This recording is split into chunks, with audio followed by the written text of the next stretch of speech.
The old Thompson Manor had stood abandoned for decades, its once grand facade now a crumbling relic shrouded in ivy and neglect.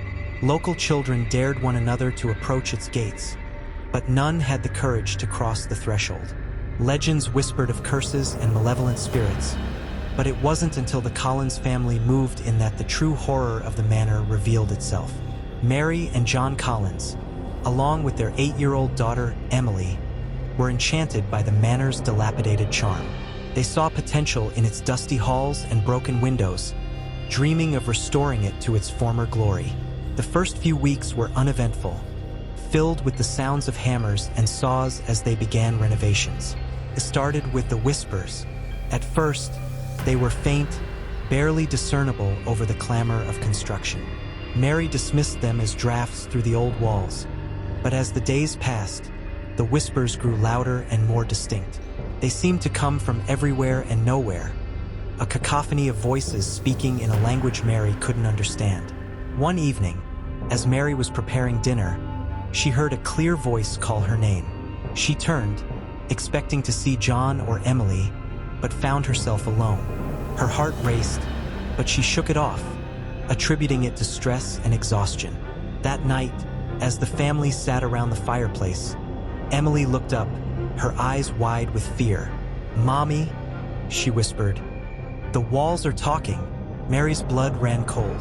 She and John exchanged worried glances, but they reassured Emily it was just her imagination.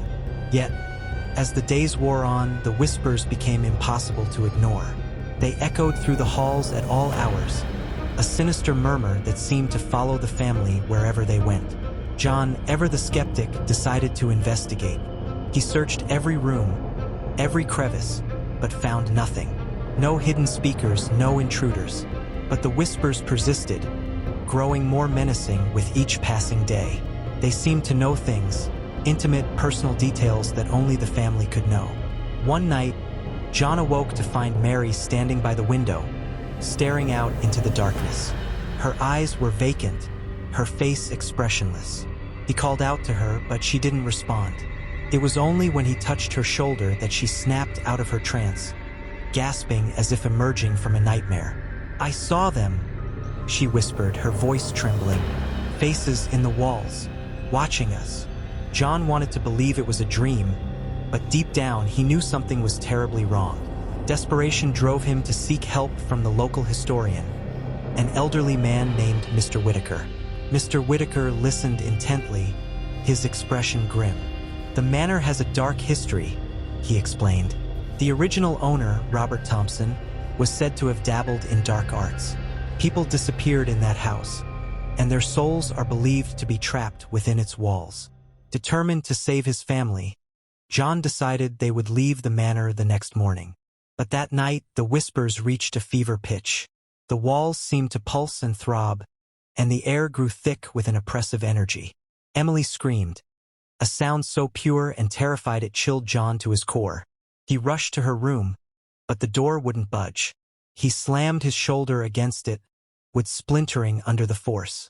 Inside, Emily stood in the center of the room, her eyes wide with terror as shadowy figures emerged from the walls, their ghostly hands reaching for her.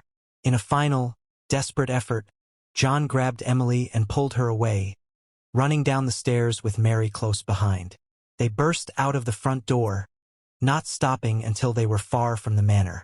As they looked back, they saw the faces in the windows, watching them with hollow eyes, the whispers fading into the night.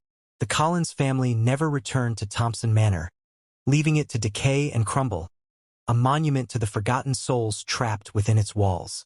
The whispers, however, continued, an eternal reminder of the darkness that lurked just beyond the surface.